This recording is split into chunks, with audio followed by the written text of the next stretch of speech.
Last final rise.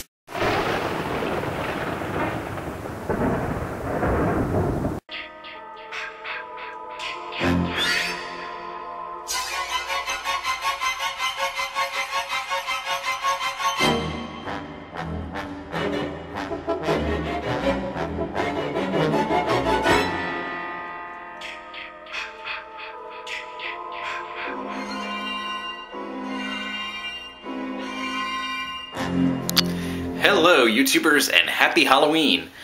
So for today's Halloween episode, you know, it's funny enough, I could have sworn that I once talked about the first movie in this series, but I was looking through my videos and apparently I never did. So today what I want to talk to you about is the See No Evil movies. Now these are WWE Films horror movies starring WWE Superstar Kane. So the very first one was See No Evil. Kane plays the main, you know, the horror villain, the monster of this movie, Jacob Goodnight. He's this, like, just crazed monster. Like, I mean, it's Kane, WWE Superstar Kane. So, you know, big, massive, like, 7-foot tall dude. You know, kills his victims, plucks their eyes out. Pretty badass. You know, and the first movie, for the most part, the rest of the cast is basically just random folks who not really anybody name, like big name guys, just smaller actors. But basically, so the idea of the main part of the movie is that there's this group of young men and women who are in prison, but not for like huge crimes, sort of more like petty crimes, like, you know, theft and stuff like that.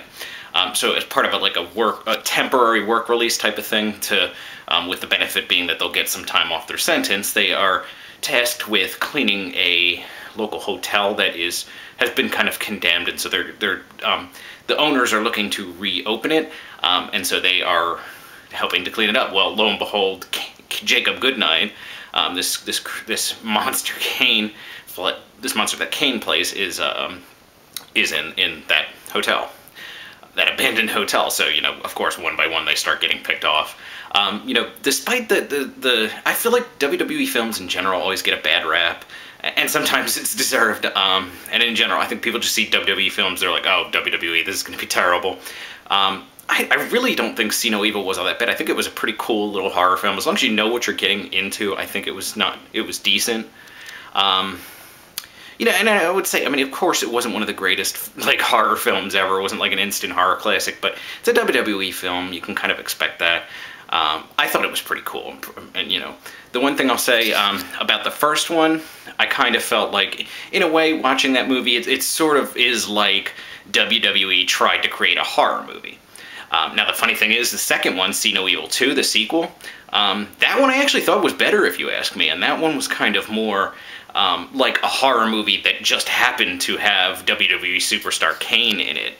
I don't know if you know if that exactly explains what I mean, like if you get what I mean, but basically, like, kind of like I said, the first film, it was almost like it kind of felt like WWE just tried to put together a horror movie, whereas the second one felt more like a horror movie, like a real actual horror movie that just happened to have WWE Superstar Kane in it. Now this one actually did have some bigger names in it. The most well-known her icon being Danielle Harris. She was like the main one of the main, like, good guys of this film. So the idea with this is it takes place shortly after the first film. A bunch of the bodies from the hotel incident are brought into a morgue where Danielle Harris's character happens to work.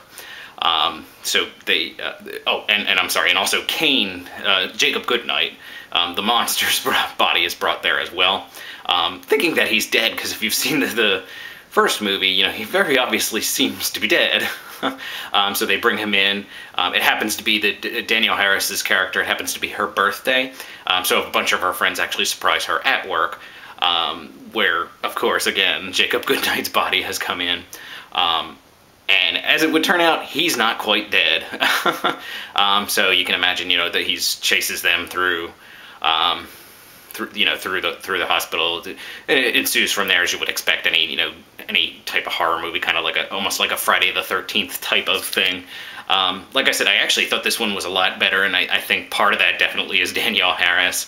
But in general, it was actually it was better horror movie, I thought.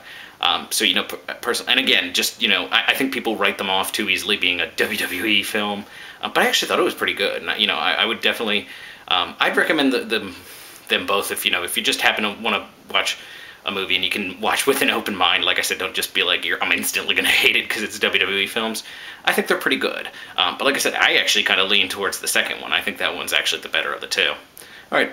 Thank you, YouTubers. Have a nice day, and happy Halloween.